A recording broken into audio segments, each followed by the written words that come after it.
Good morning, नमस्कार once again to all of you guys, how you. आप सभी का स्वागत है इंटरनेशनल रिलेशन की क्लास में। अंतर्राष्ट्रीय संबंधों के बारे में आज हम पढ़ेंगे। इंटरनेशनल रिलेशंस कई प्रकार से आपके एग्जाम के लिए इंपॉर्टेंट है। चाहे आप तैयारी कर रहे हैं यूजीसी नेट की, आप तैयारी कर रहे हैं टीजीटी पीजीटी की तैयारी कर रहे हैं, आईएएस पीसीएस की, अंतर्राष्ट्रीय संबंधों का अपने आप में एक बहुत बड़ा महत्व रहता है। इंटरनेशनल रिलेशंस को पढ़ने की कई सारी अप्रोचेज है। कुछ लोग इसे रियलिज्म बेस पे पढ़ते हैं, कुछ लोग इसे आइडियलिज्म बेस पे पढ़ते हैं, आदर्शवाद, यथार्थवाद, ये सब बातें आपने सुनी होंगी। तो आज हम पढ़ेंगे अप्रोचेज ऑफ इंटरनेशनल रिलेशंस। अंतर्राष्ट्रीय संबंधों की विभिन्न प्रकार की अप्रोचेज क्या हैं। जैसे कई प्रकार के मॉडल्स आप लोगों ने सुने होंगे, बिलियर्ड्स बॉल मॉडल सुना होगा। तो आज हम इन सब चीज़ों के बारे में बात करेंगे, क्या क्या होती है, अंतर्राष्ट्रीय संबंध कैसे संचालित होते हैं, क्या क्या इसके मेथड होते हैं। इन सारी चीज़ों के बारे में आज हम क्लास में बात करेंगे। और यकीन मानिए कि इस क्लास से आपको इंपॉर्टेंट प्रश्न एग्जाम में मिल ही जाते हैं। चाहे कॉल ड्यूज की बात करो, कई प्रकार के प्रश्न इससे एग्जाम में आपको देखने को मिलेंगे। तो अंतर्राष्ट्रीय संबंधों के बारे में जब आप पढ़ते हो तो इसके उपागम यानी अप्रोचेज होती हैं। देखो, अंतर्राष्ट्रीय संबंध पहले होते क्या है। दो शब्द आपने सुने होंगे, एक होता है अंतर्राष्ट्रीय संबंध, एक होता है अंतर्राष्ट्रीय राजनीति। इंटरनेशनल पॉलिटिक्स और इंटरनेशनल रिलेशंस दो डिफरेंट डायमेंशंस हैं। अंतर्राष्ट्रीय राजनीति और अंतर्राष्ट्रीय संबंधों में क्या अंतर है, इसको पहले समझिए। देखिए, यहां पर चीजों को जानने की कोशिश करना। अंतर्राष्ट्रीय संबंध विभिन्न देशों के बीच संबंधों का अध्ययन है। बहुत प्रकार की कंट्रीज होते हैं, इंडिया है, अमेरिका है, पाकिस्तान है, फ्रांस है, जर्मनी है, जापान है। इनके मध्य के संबंधों के अध्ययन को इंटरनेशनल रिलेशंस के नाम से आप जानते हैं। जैसे कि आपका परिवार है, तो आपके परिवार का अध्ययन आप करोगे तो आपके परिवार के समाज के बाकी ग्रुपों के साथ कैसे रिलेशंस है। इसमें संप्रभु राज्यों, अब देखो अंतर्राष्ट्रीय संबंधों में कुछ लोगों को ऐसा लगता है सिर्फ राज्यों के मध्य अध्ययन के बारे में बात करते हैं, ऐसा नहीं है। इसमें राज्यों के मध्य अध्ययन, संप्रभु राज्य का मतलब वर्तमान में सारे कंट्री संप्रभु हैं, सोवरेन स्टेट हैं। भाई जितने भी वर्तमान समय में कंट्रीज हैं ज्यादातर सोवरेन है, एक दो कंट्री को छोड़ दो तो आप। अंतर सरकारी संगठन, इंटर गवर्नमेंटल ऑर्गेनाइजेशन होती हैं। इवन इसके अलावा आप देखोगे तो बहुराष्ट्रीय कंपनियों, उनके भी अध्ययनों को हम इसी के अंदर रखते हैं। यानी आपका किसी के साथ संबंध कैसा है, सिर्फ आप इस आधार पर नहीं कह सकते कि आपके उनके साथ आर्थिक संबंध अच्छे हैं। तो कई सारी डायमेंशंस होती हैं संबंधों की। आर्थिक संबंध, आपके उनके सोशल संबंध, आपके उनके फाइनेंशियल संबंध, आर्थिक में हो गए, आपके उनके अन्य प्रकार के संबंध। तो कई सारी डायमेंशंस होती है ऐसी इंटरनेशनल रिलेशंस में। सिर्फ राष्ट्र के मध्य संबंध नहीं, राष्ट्र के मध्य संबंध कैसे, बहुराष्ट्रीय कंपनियों के मध्य संबंध कैसे, कई प्रकार की डायमेंशन देखी जाती हैं। अंतर्राष्ट्रीय संबंध को अंतर्राष्ट्रीय अध्ययन, इंटरनेशनल स्टडीज के रूप में जाना जाता है। और जो अंतर्राष्ट्रीय संबंधों का जो अध्ययन होता है वो अंतर्राष्ट्रीय इंटरनेशनल स्टडीज, अंतर्राष्ट्रीय अध्ययन के रूप में इसे हम करके देखते हैं। अब इसकी काफी सारी नई नई डेफिनेशंस हैं जो आजकल वर्तमान में चल रही हैं।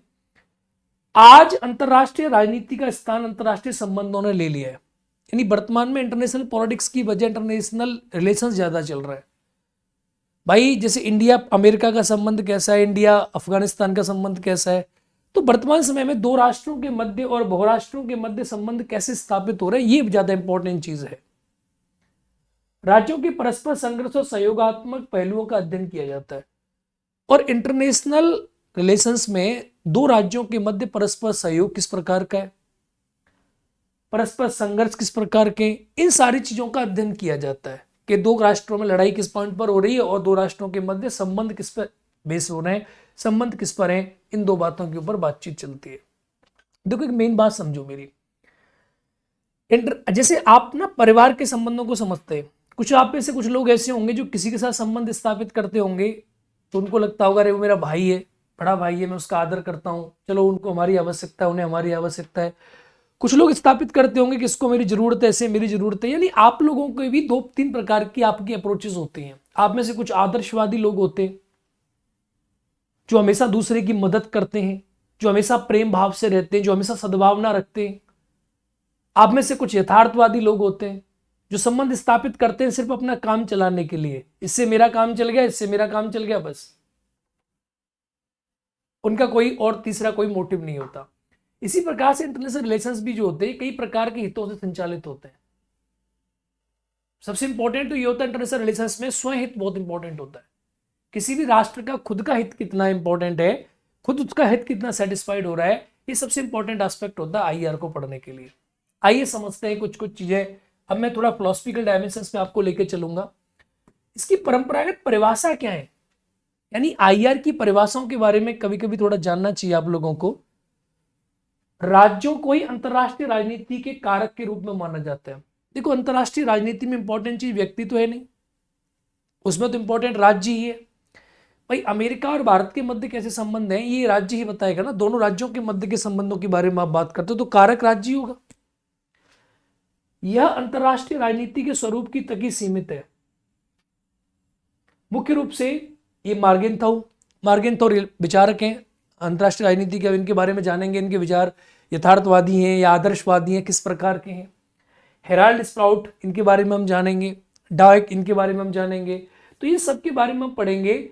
आदि समर्थक हैं ये, इनके सब के बारे में जानेंगे, इनके विचार किस प्रकार के हैं। और हम बहुत पढ़ेंगे, कॉल ड्यूस के बारे में पढ़ेंगे, जॉन बर्टन के बारे में पढ़ेंगे।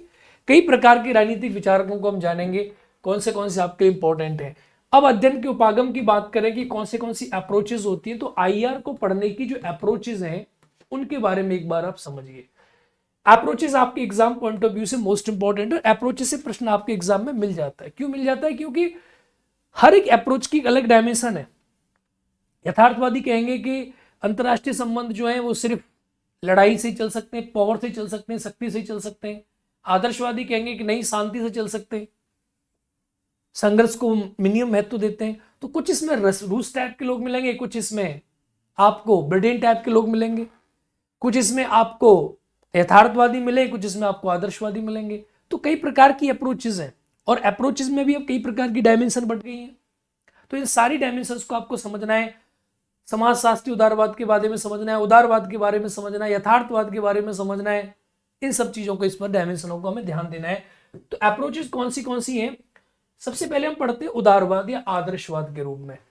देखो, दो व्यक्तियों के मध्य संबंध हो या दो राष्ट्रों के मध्य संबंध हो, कुछ लोग संबंध स्थापित करते हैं आदर्श को लेकर कि नहीं, हमारे उनके संबंध अच्छे हैं, वो हमारे भाई हैं, हम उनके भाई हैं। उनके संबंधों में अपना हित जो है बहुत ज्यादा नहीं रहता। तो आदर्शवादियों की अप्रोच क्या है इंटरनेशनल रिलेशंस को पढ़ने की? अंतरराष्ट्रीय संबंधों के उदारवादी सिद्धांत का अग्रदूत आदर्शवाद था। जो उदारवाद आया, आदर्शवाद से निकलकर आया। उदारवाद जो लिबरलिज्म है, ये आइडियलिज्म से निकलकर सामने आया। 1995 में कॉन्ड्रोसेट ने पहली बार अंतरराष्ट्रीय संबंधों के आदर्श रूप की शुरुआत करी। सबसे पहले शुरू हुआ था। आदर्शवाद कल्पनावाद यथार्थवादियों का आलोचक है और आदर्शवाद हमेशा आप यथार्थवादियों का उल्टा है। भाई आदर्शवादी यथार्थवाद का उल्टा है। आदर्शवादी कहते हैं कि दुनिया में आदर्श इंपॉर्टेंट है, दुनिया में वैल्यूज का ज्यादा इंपॉर्टेंस है। यथार्थवादी कहते हैं वैल्यूज कुछ नहीं होते, दुनिया में इंपॉर्टेंस शक्ति की है, पावर की है। तो अलग अलग अप्रोचेस हैं। उदारवादी लोकतांत्रिक शासन में बिलीव करते हैं, वो शक्ति पे ज्यादा विश्वास नहीं करते।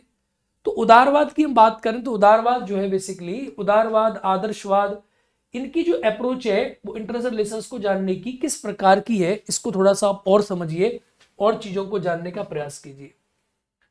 देखिए क्या क्या है इसके अंदर, आपको बहुत सी चीजें मिलेंगी। रेनहोल्ड नेवर हर्बर्ट बटरफील्ड के अनुसार सामाजिक विज्ञान अपने आदर्श और नैतिक आधार बिना जीवित नहीं रह सकता।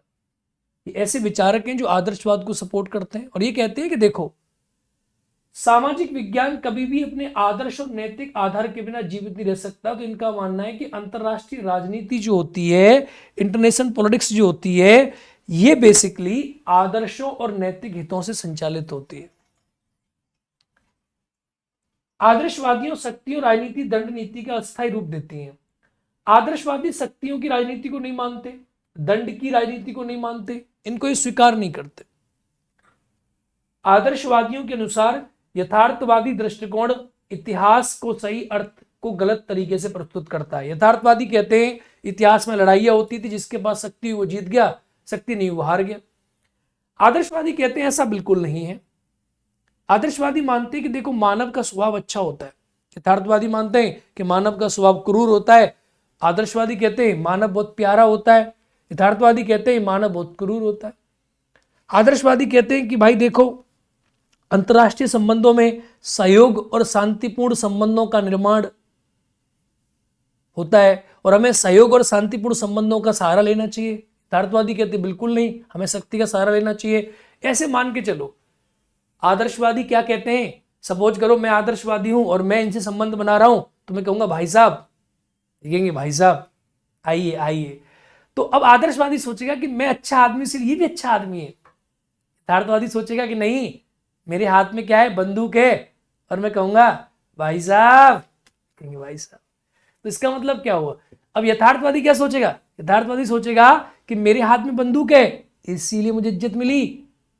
आदर्शवादी सोचेगा नहीं, मेरे दिल में इसके प्रति श्रद्धा है, मैं इसको अच्छा मानता हूं, मैं इसकी इज्जत करता हूं, मैं इससे प्यार करता हूं, इसीलिए मुझे इज्जत दे रहा है।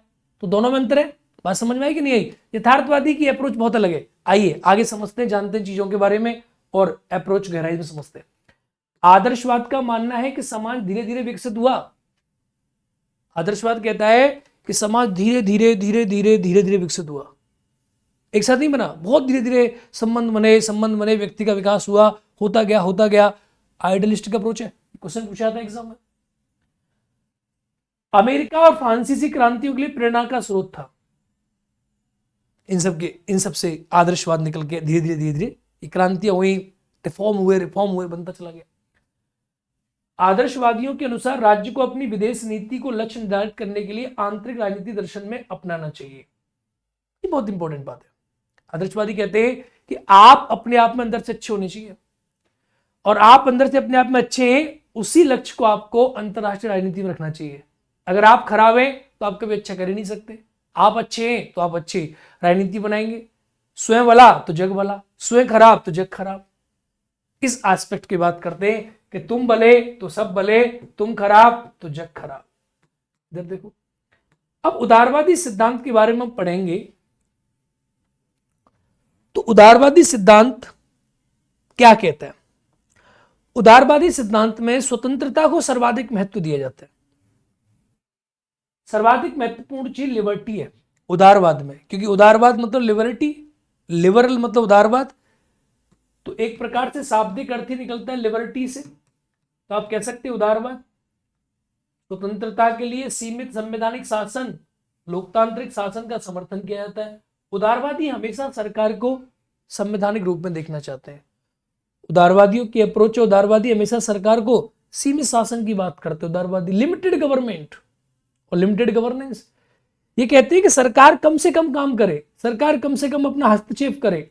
उदारवादियों की अप्रोच है। फॉर एग्जाम्पल आप देखोगे, फ्रांस को देखो, आप ब्रिटेन को देखो, आप इन कंट्रीज में गवर्नमेंट बहुत इंटरफेयर नहीं करती।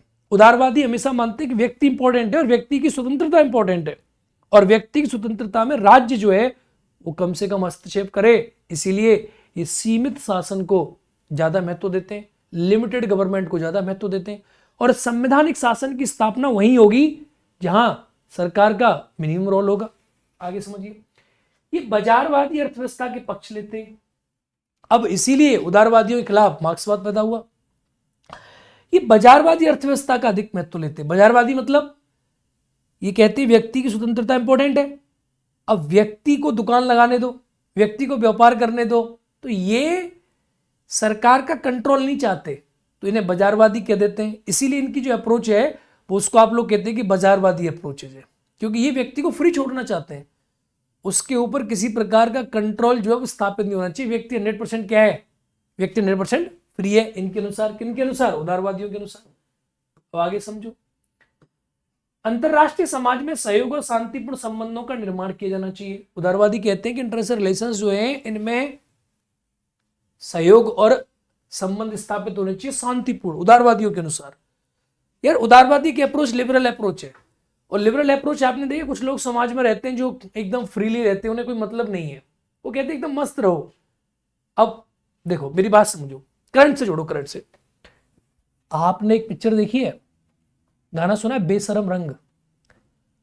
अब बेशरम रंग में दीपिका पादुकोण क्या कर रही है? उदारवादी सोचते हैं देखो क्या लिबर्टी है, क्या लिबर्टी है, बड़ा मजा आ रहा है लिबर्टी में। उसी बेशरम रंग में जो राष्ट्रवादी समाजवादी अलग है, वो कहते हैं नहीं देखो देखो कितना बेहुदा काम कर रही है। तो अलग अलग अप्रोच है। तो उदारवादियों को दुनिया में व्यक्ति कुछ भी करे उसको मजा आता है। उन्हें न गे से फर्क पड़ता, न लेस्बियन से फर्क पड़ता, न बेशरम रंग से फर्क पड़ता, न बेशरम से फर्क पड़ता। वो कहते हैं सब बढ़िया है, इंजॉय करो जिंदगी को, एक ही बार तो मिली है। तो ये कहते हैं अंतरराष्ट्रीय समाज में भी सहयोग होना चाहिए और शांतिपूर्ण संबंधों का निर्माण किया जाना चाहिए। लड़ाई क्यों? लड़ाई नहीं करनी चाहिए, लड़ो मत। आदर्शवादियों के अनुसार अंतरराष्ट्रीय राजनीति में संघर्ष संक्रमणकालीन है। आदर्शवादी क्या कहते हैं? ये अंतरराष्ट्रीय राजनीति संघर्ष की बनी नहीं है, लड़ाइयां तो कभी कभी होती हैं। संघर्ष संक्रमणकालीन है, कभी हो गया, कभी खटपट हो गई, हमेशा नहीं होता। यथार्थवादी क्या कहते हैं कि नहीं, संघर्ष होता रहता है, लड़ाइयां चलती रहती हैं। यथार्थवादी कहते हैं रूस यूक्रेन को खत्म कर दे। राष्ट्रवादी कहते हैं नहीं, ऐसा नहीं होना चाहिए, देखो लोग मर रहे हैं, जनता मर रही, गलत चीज है। अंतरराष्ट्रीय राजनीति में लोकतंत्र के प्रसार व अंतरराष्ट्रीय विधि को महत्वपूर्ण बनाकर संघर्षों को समाप्त किया जा सकता है। ये बहुत इंपॉर्टेंट पॉइंट है जो उदारवादी कहते हैं। उदारवादी अंतरराष्ट्रीय राजनीति में इंटरनेशनल ऑर्गेनाइजेशंस को महत्व देते हैं।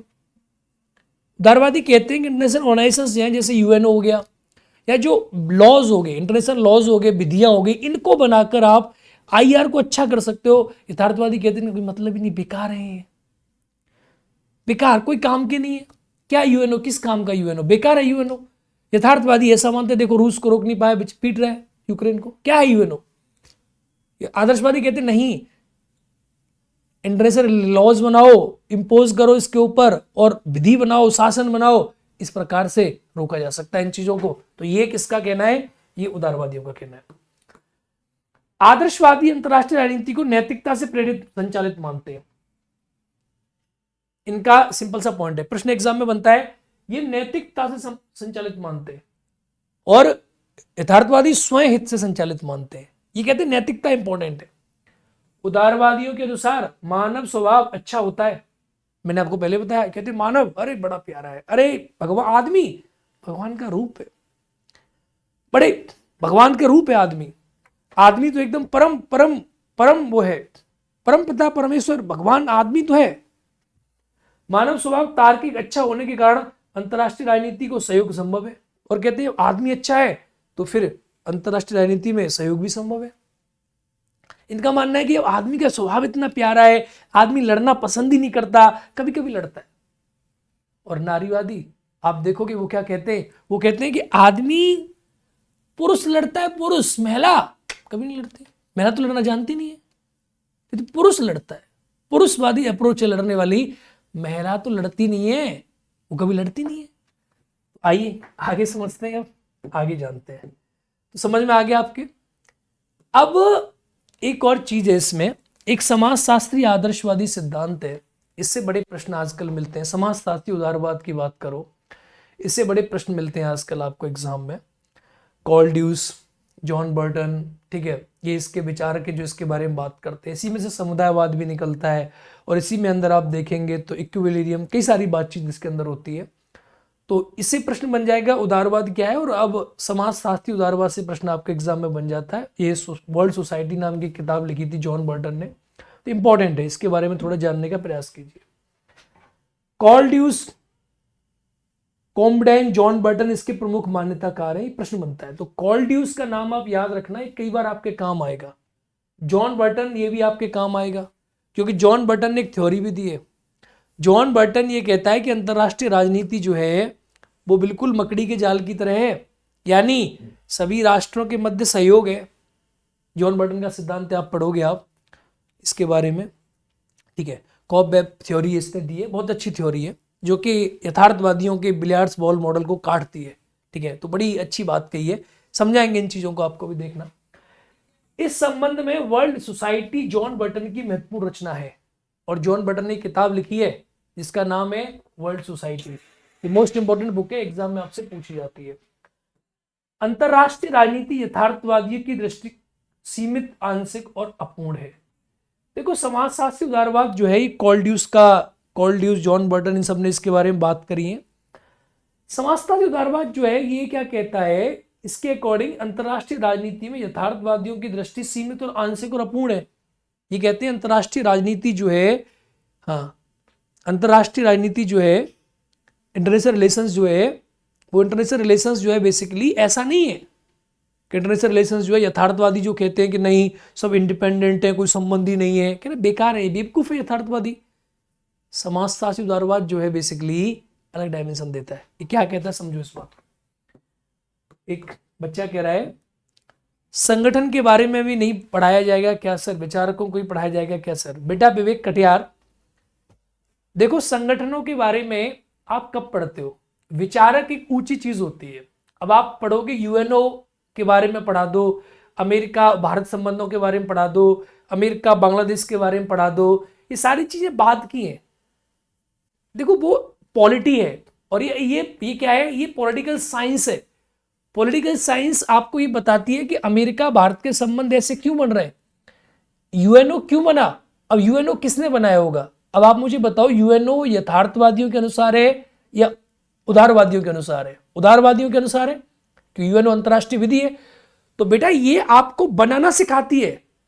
आप माँ के बारे में पढ़ रहे हो, राजनीति विज्ञान पढ़ रहे हो, ये तो आजकल जो आप इंटरनेशनल रिलेशंस की थ्योरी पढ़ते हो ये सब आप सीख जाओगे। आप ये समझ लो कि अगर आप इसकी अप्रोचेस समझ गए, अगर आप इसके थिंकर्स को, थॉट को समझ गए, तो आप ये मान के चलो कि फिर आप एक सेकंड में समझ जाओगे कि ऐसा क्यों हो रहा है। ये तो आम जनता की बातें हैं कि रूस ने यूक्रेन पर अटैक कर दिया, आम जनता की बातें हैं ये, आम जनता की बातें, लेमैन नोशन है ये। लेमैन नोशन मतलब आम आदमी पढ़ता है ये चीजें, आपकी समझ में नहीं कि यूएनओ ये कर रहा है कि वो ये कर रहा है, ये सब लेमैन चीजें हैं। आप पहले थिंकर थॉट समझो, उसके बाद आप ये बनाना सीख जाओगे कि ये क्यों होती हैं चीजें। आगे समझिए, यथार्थवादियों ने राज्य के मध्य संबंधों को केंद्रीय महत्व दिया है। देखो यथार्थवादी कहते हैं कि राज्य के मध्य संबंध, कि अमेरिका अलग है और पाकिस्तान अलग है, इंडिया अलग है। इनकी एक थ्योरी है जिसे आप नाम देते हो बिलियर्ड्स बॉल मॉडल। ये तीनों अलग अलग है, इनके आपस में संबंध है, अलग अलग है। ये इंडिपेंडेंट है, आपस में लड़ेंगे। समाज शास्त्री और ये दो देशों के मध्य केंद्रीय संबंधों को महत्व दिया है राज्य के मध्य। समाज शास्त्री उदारवादियों ने अनुसार अंतरराष्ट्रीय संबंध पार राष्ट्रीय संबंध है। कहता है दो देशों के मध्य नहीं है। समाज शास्त्री कहते हैं देखो इंटरडिपेंडेंसी है। समाज शास्त्री कहते हैं समुदायवाद है। समाज शास्त्री कहते हैं ऐसा नहीं है कि एक तरफ कोने में अमेरिका एक तरफ इंडिया है, इनके बीच में दो के बीच में संबंध है, बाकी कोई मतलब ही नहीं है। समाजशास्त्री उदारवादी कहते हैं देखो अंतरराष्ट्रीय एक समाज है। यथार्थवादी कहते हैं कोई समाज नहीं है। पाकिस्तान जो रूस यूक्रेन को पीट रहा है। आदर्श उदारवादी कहते हैं या समाजशास्त्रीय उदारवादी कहते हैं नहीं, ऐसा नहीं है। एक इंटरनेशनल समाज भी है, वो इन सब चीजों को देख रहा है और वो सारे काम नहीं होने देता। उदारवादियों के अनुसार विभिन्न देशों में लोग, समूहों और संगठनों के मध्य संबंध निर्मित होते हैं। देखो समाजशास्त्री उदारवादी कहते हैं कि किसी भी कंट्री में जो संबंध स्थापित होते हैं वो कई प्रकार से होते हैं। लोगों के मध्य भी संबंध होते हैं, समूह के मध्य भी संबंध होते हैं, संगठनों के मध्य भी संबंध होते हैं। कई प्रकार से संबंध स्थापित होते हैं, कई प्रकार से। ठीक है, चलिए आगे समझिए, आगे जानिए। ये राज्य के मध्य विद्यमान संबंधों को पूर्णतः उपेक्षित नहीं कर पाते। कौन? जो समाजशास्त्री उदारवादी। ये कहते राज्य के मध्य संबंध होते हैं, लेकिन संबंध कई डायमेंशंस में होते हैं। राज्य के अतिरिक्त अन्य कर्ताओं के संबंध को महत्व दिया जाता है, जिसके कारण इसको बहुलवाद भी कहते हैं। देखो ये कहता है कि राज्य ही सिर्फ नहीं, अमेरिका और इंडिया की सरकार के संबंध नहीं है। इंडिया अमेरिका की सरकार के अलावा आप पढ़ोगे तो बहुत प्रकार के संबंध है। कंपनीज के मध्य में संबंध है, लोगों के मध्य में संबंध है। अभी एप्पल इंडिया में आ रही है, एप्पल उससे सामान मंगा रही है, हम सामान मंगा रहे हैं, आर्थिक संबंध है। सिर्फ सरकारों के संबंध नहीं है ना। क्या दो देशों के मध्य सिर्फ सरकारों के संबंध नहीं होते, दो देशों के मध्य कई प्रकार के संबंध होते हैं, इसलिए इसको बहुलवाद भी कहते हैं। ये बहुत इंपॉर्टेंट एस्पेक्ट है समाजशास्त्री उदारवाद का। ये लोगों के मध्य विद्यमान संबंध सहयोग एवं शांति स्थापित करने में सहायक होता है। समाजशास्त्री उदारवाद कहता है कि इंटरनेशनल सोसाइटी एक समाज है और इसके माध्यम से लोगों के मध्य सहयोग और शांति स्थापित होती है। ठीक है, चलिए। कॉल्ड्यूस एक मेन विचारक हैं। कॉल्ड्यूस के बारे में आप लोग सुनोगे, पढ़ोगे, तो कॉल्ड्यूस एक इंपॉर्टेंट विचारक हैं। कॉल्ड्यूस ने विभिन्न समुदायों के मध्य संचार के अध्ययन पर बल दिया है। कॉल्ड्यूस इंटरनेशनल प्रोडक्ट्स को समुदायवादी विचार पे फोकस करते हैं। कहते हैं एक समुदाय है, एक सोसाइटी है, इसके विचार पढ़ोगे तो कॉल्ड्यूस ने राजनीतिक व्यवस्था के विश्लेषण में आधुनिक सूचना तकनीक का प्रयोग किया है और कहा है कि इंटरनेशनल रिलेशंस में दो राष्ट्रों के मध्य, विभिन्न राष्ट्रों के मध्य एक समुदाय बन जाता है और आपस में क्या होता है, संचार होता है। ये कॉल्ड्यूस कहते हैं। कॉल्ड्यूस ने समुदाय के मध्य संचार के अध्ययन पर बल दिया। ये प्रश्न एग्जाम में पूछा जाता है कि समुदायों के मध्य संचार पर बल देने वाले विचारक कॉल्ड्यूस है। कॉल्ड्यूस ने दो प्रकार की चीजों के बारे में बात करी है। कॉल्ड्यूस ने संरचना और संचार के निर्माण के अध्ययन के महत्वपूर्ण माना है। कॉल्ड्यूस के अनुसार शांतिपूर्ण संबंधों का विकास होता है। देखो एक कॉन्सेप्ट जिसे आप कहते हैं सुरक्षा समुदाय। सुरक्षा समुदाय एक महत्वपूर्ण कॉन्सेप्ट है जिसके बारे में कॉल्ड्यूस ने बात करी है और समुदाय के दो प्रकार बताए इसने। शांति का आशय युद्ध के अभाव से ज्यादा व्यापक है। कॉल्ड्यूस क्या कहता है, सुरक्षा समुदाय की बात करता है। ये कहता है कि ऐसा समुदाय बन जाता है, सुरक्षा करता है। और ये कहता है कि देखो शांति जो है, शांति का आशय युद्ध के अभाव से ज्यादा व्यापक है। कि भाई साहब अगर शांति है, युद्ध नहीं है, युद्ध के अभाव से ज्यादा बड़ी चीज है शांति की स्थापना। शांति रखो। कॉल्ड्यूस ने शांति को सुरक्षा समुदाय के रूप में माना है और कहा है कि जो शांति बन रही है ना अंतरराष्ट्रीय राजनीति में, वही तो सुरक्षा समुदाय है। भाई अब आप शांति की स्थापना, शांति जो हो रही है वही सुरक्षा समुदाय है। वो समुदाय क्या, सोसाइटी क्या है, अपने आप में शांति बना के रख रही है। इसमें लोगों के मध्य समुदाय की भावना का विकास होता है। और जब जैसे फॉर एग्जाम्पल हम लोग कहते हैं वसुधैव कुटुंबकम, इसका मतलब क्या है, हम लोग कहते हैं कि हम सभी को भाईचारे की भावना से देखते हैं। हम अमेरिका को भी भाई मानते हैं, हम चीन को भी भाई मानते हैं, हम पाकिस्तान को भी भाई मानते हैं, बांग्लादेश को भी भाई मानते हैं, श्रीलंका को भी छोटा भाई मानते हैं। तो इससे क्या है, ये कह रहा है कि शांति होती है तो शांति से क्या है, एक समुदायवादी प्रवृत्ति डेवलप होती है और लोगों के मध्य समुदाय की भावना का विकास होता है। समाजशास्त्री उदारवादी इसी बात पर ध्यान देते हैं कि अगर अंतरराष्ट्रीय राजनीति जो है, अगर इसे समुदाय के तौर पर देखें और हम अगर अंतरराष्ट्रीय राजनीति को शांति से संचालित करें तो एक समुदायवादी प्रवृत्ति डेवलप हो जाती है जिसमें कि शांति स्थापित हो जाती है। अब आगे देखो, आगे क्या है, आगे है संघर्षों के समाधान बिना बल प्रयोग को संभव होता है। और ये कहते हैं कि देखो जरूरी नहीं है, अब रूस और यूक्रेन के मध्य संघर्ष हो रहा है, लड़ाई हो रही है, कि संघर्षों का समाधान बिना बल के प्रयोग के भी संभव है। अब जरूरी नहीं था कि रूस यूक्रेन के ऊपर युद्ध करता। अगर रूस अंतरराष्ट्रीय समुदाय से बात करता तो हो सकता है कि रूस और यूक्रेन के मध्य समस्या का समाधान निकल जाता। अब क्या मतलब था, उसने उसके ऊपर बम छोड़ दिया, उसने उसके मिसाइल छोड़ दी। तो ये कहते नहीं, समाजशास्त्री उदारवादियों के अनुसार अगर ये समुदाय की मदद ले और उस प्रकार से सॉल्यूशन निकल सकता है। कॉल्ड्यूस द्वारा उदाहरण, पश्चिमी देशों में सामाजिक संचार, आवाजाही, बेहतर आर्थिक मानवीय अंतर्क्रियाओं के द्वारा सुरक्षा समुदाय की उत्पत्ति होती है। कहता है वेस्टर्न कंट्रीज को देखो आप, अमेरिका को देखो आप, इतने सारे कंट्री अमेरिका में, अमेरिका की बात करता है, यूरोपियन यूनियन की बात करता है, देखो इन कंट्रीज को देखो आप, लोग आपस में मिलते रहते हैं तो एक समुदाय बन गया है। लोग आपस में चले जाते हैं, बाउंड्रीज नहीं है, लोग आपस में बातचीत करते हैं, कोई रोक टोक नहीं है, एक समुदाय की प्रवृत्ति का डेवलपमेंट हो गया है, ऐसी बातचीत करता है। ठीक है, आगे देखो, कॉल्ड्यूस के अनुसार सुरक्षा समुदाय के दो प्रकार हैं। ये प्रश्न एग्जाम में पूछा जाता है।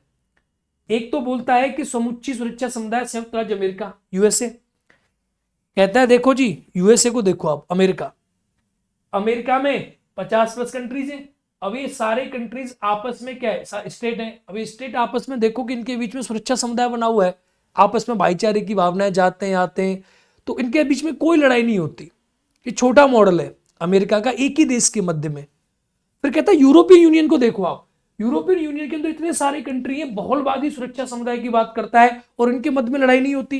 तो इसी प्रकार से जैसे यूरोपियन यूनियन जो है वो कई प्रकार के पश्चिमी देशों के मिलने के बाद बना है, अमेरिका एक देश का उदाहरण देता है, और यूरोपियन यूनियन कई प्रकार के देशों के मिलने के बाद बन गया और उनके मध्य में सुरक्षा समुदाय की स्थापना हो गई। तो कॉल्ड्यूस कहता है इसी प्रकार से बड़े स्तर पर ही, वैश्विक स्तर पर भी सुरक्षा समुदायों की स्थापना की जा सकती है। ये कॉल्ड्यूस का मानना है। बात समझे कि नहीं समझे आप मेरी बात समझे कि नहीं समझे? इसका एग्जाम्पल देता है, समुच्ची सुरक्षा समुदाय, कॉल्ड्यूस के अनुसार संयुक्त राज्य अमेरिका एक उपमहाद्वीप आकार के क्षेत्र में संघीय सरकार का निर्माण करता है कि नहीं करता अमेरिका। यूरोपियन यूनियन के बारे में कहता है कि अमेरिका को केंद्र की भांति केंद्रीय नीति सत्ता का अभाव है। इस समुदाय में मध्य सीमा पार आवागमन को बढ़ाया जाता है। यूरोपियन यूनियन को देखो आप, इतना बड़े लेवल पे लोग इकट्ठे हो गए, सुरक्षा समुदाय बन गया, तो कह रहा पूरे विश्व को कन्वर्ट कर दो ना आप, ऐसी लड़ाई होगी नहीं। इसे पूछा गया लड़ाई कैसे रोकी जाए, इसने कहा सुरक्षा समुदाय बना दो, पूरी दुनिया में ऐसी पूरी दुनिया को कन्वर्ट कर दो। अब यूरोपियन यूनियन है, लोग आपस में क्यों लड़ेंगे, ये इसने थॉट दिया। इसके बाद आप आगे देखोगे, जॉन बर्टन की हम बात करें, जॉन बर्टन सबसे महत्वपूर्ण मान्यताकार जॉन बर्टन है। जॉन बर्टन और कॉल्ड्यूस दो अच्छे विचारक हैं, इनसे आपके एग्जाम में प्रश्न पूछे जाते हैं। जॉन बर्टन क्या कहते हैं इनके बारे में एक बार देखेंगे। इन्होंने विश्व समाज की संकल्पना दी, वर्ल्ड सोसाइटी। ये क्वेश्चन एग्जाम में कई बार पूछा गया है। वो सुरक्षा समुदाय की संकल्पना देने वाले वैज्ञानिक का नाम क्या है, कॉल्ड्यूस है। समझ में आप लोगों के आ तो रहा है ना, जो मैं समझा रहा हूं आपकी समझ में आ रहा है ना, कि विश्व जो है, एक जो एग्जाम्पल दिया मैंने सुरक्षा समुदाय, वो किसने दिया, वो दिया कॉल्ड्यूस ने। विश्व समाज ये दिया जॉन बर्टन ने। इनकी रचना the world of society, society 1972 की रचना एग्जाम में पूछी जाती है। बर्टन के अनुसार पार राष्ट्रीय संबंधों पर बल दिया है। दुनिया को ही समाज बना देना चाहता है, कहता है पूरी दुनिया एक समाज है, लोग आपस में लड़ना जानते नहीं, लोग लड़ते नहीं आपस में, ये कॉल्ड जॉन बर्टन कहता है। तो ये इसका सिद्धांत है विश्व समाज की संकल्पना। जैसे हम कहते हैं ना, हमारा संकल्प क्या है, हम कहते हैं राम राज्य या सर्वधर्म समाज की संभावना, ऐसे ये जो है विश्व समाज की संकल्पना के बारे में बात करता है। जॉन बर्टन ने कहा है कि राज्य में अनेक प्रकार के समुदाय होते हैं, एक राज्य में कई प्रकार के समुदाय होते हैं। आर्थिक समूह, धार्मिक समुदाय, श्रमिक समुदाय के मध्य संबंधों को महत्व दिया है। एक राष्ट्र में कई प्रकार के होते हैं। अब आर्थिक समूह का दूसरे के साथ संबंध हो जाएगा। इनके मध्य स्थापित संबंध राष्ट्र राज्यों की सीमाओं से परे होते हैं। कहता है देखो, एक देश में कई प्रकार के समुदाय होते हैं। फॉर एग्जाम्पल, इंडिया में अब आर्थिक समूह है। आपको क्या लगता है कि हमारे देश इंडिया और पाकिस्तान में लड़ाई हो जाए तो क्या हमारी कंट्री में क्या नाम है उनका, अडानी साहब और अंबानी साहब की लड़ाई हो जाएगी पाकिस्तान के बिजनेसमैनों के साथ? नहीं होती। धार्मिक समुदाय, हमारे कंट्री में अगर कोई प्रॉब्लम हो जाए तो क्या हमारे कंट्री के मौलवी और उनके मौलवी की लड़ाई हो जाएगी? नहीं होगी। श्रमिक समुदाय, लेबर ग्रुप, तो कहता है कि अगर कंट्री से परे इनके जो संबंध होते हैं स्थापित होते रहते हैं। इंडिया पाकिस्तान के बीच में देखोगे आप तो इनके मध्य संबंध स्थापित राष्ट्र राज्यों की सीमाओं से परे होते हैं। ये सीमा नहीं देखते भाई। इंडिया का बिजनेसमैन यूएस के बिजनेसमैन को मानता है। इंडिया का बिजनेसमैन जो है वो फॉलो करता है कि क्या नाम है जिसने ट्विटर खरीदा है, क्या नाम है उस लड़के का, एलन मस्क क्या कर रहा है, ये इंडिया के बिजनेसमैन को पता रहता है। उनके मध्य आपस के संबंध स्थापित होते हैं। इंडिया अमेरिका के मध्य कितनी भी लड़ाई हो जाए, एलन मस्क किसी को मेल करेगा, बोलेगा कि मैं तुम्हें फंडिंग करना चाहता हूँ, सब बोलेंगे हाँ हाँ दो फंडिंग दो। ठीक है। चीन के साथ कितनी कंट्रीज की लड़ाई है, हमारी कंट्री खूब लड़ाई है। अब आप देखो आजकल जो एडटेक एजुकेशन कंपनी चल रही है, बहुत सारी एडटेक एजुकेशन कंपनीज है जिनको फंडिंग मिल रही है। फंडिंग कहाँ से आती है? सब फंडिंग चाइना अमेरिका से आती है, सारी फंडिंग। चाइना को गाली देते, उन्हीं की फंडिंग से काम चला रहे हैं। तो ये जो है आर्थिक संबंध है, ये सीमाओं से परे होते हैं। ये कॉल्ड्यूस, ये जॉन बर्टन कहता है, ये कहता है अंतरराष्ट्रीय समाज बन रही है, इसके बारे में बात करता है। ये संबंध पारस्परिक रूप से लाभदायक होते हैं और ये हमेशा सीमाओं से परे होते हैं।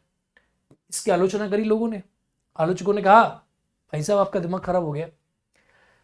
अब इसकी आलोचना कौन करेगा? यथार्थवादी करेंगे। Ankita Thakur, hello hi. आलोचकों के अनुसार विभिन्न समुदायों के मध्य संघर्षों का पूर्णतः समाप्ति संभव नहीं है। आलोचक कहते हैं देखो जी, दो समुदायों के मध्य में लड़ाई होगी। जो समाजशास्त्री उदारवादियों का जो स्टेटमेंट है ये कंप्लीट नहीं है। ऐसा हो नहीं सकता कि लड़ाई ना हो, लड़ाई तो होगी। आलोचकों के अनुसार विभिन्न समुदायों के मध्य संघर्षों की पूर्णतः समाप्ति संभव नहीं है। किसी भी कीमत पर यह समाप्ति संभव है ही नहीं, ये लड़ाई होगी। जेम्स रोज नाउ ने अंतरराष्ट्रीय व्यवस्था को नवीन बहुकेंद्रित विश्व के रूप में माना है। ये कहता है कि अंतरराष्ट्रीय राजनीति जो है ये नवीन बहुकेंद्रित विश्व के रूप में है। इसमें कई प्रकार के केंद्र हैं। विश्व में अराजकता पूर्णतः विलुप्त नहीं हुई। जैसे कि इन लोगों ने, समाजवादी उदारवादियों ने कहा अराजकता है ही नहीं, सब कुछ खत्म हो जाएगा, लड़ाइयाँ होनी नहीं है। तो इनके आलोचक यथार्थवादी कहते हैं ऐसा कभी पॉसिबल नहीं है, लड़ाइयाँ होंगी। जेम्स रोज नाउ के अनुसार परंपरागत अंतरराष्ट्रीय राजनीति में बिलियार्ड मॉडल पर आधारित थी, वर्तमान राजनीति कॉबवेब मॉडल पर आधारित है।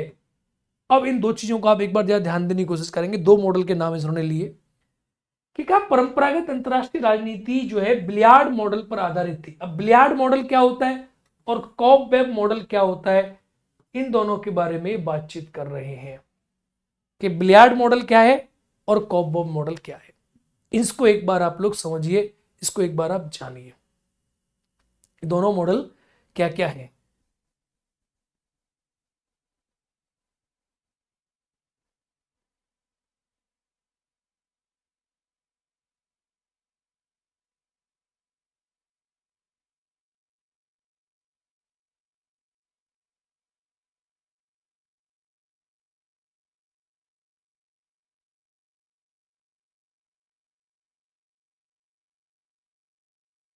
अब अगली जो क्लास है हमारी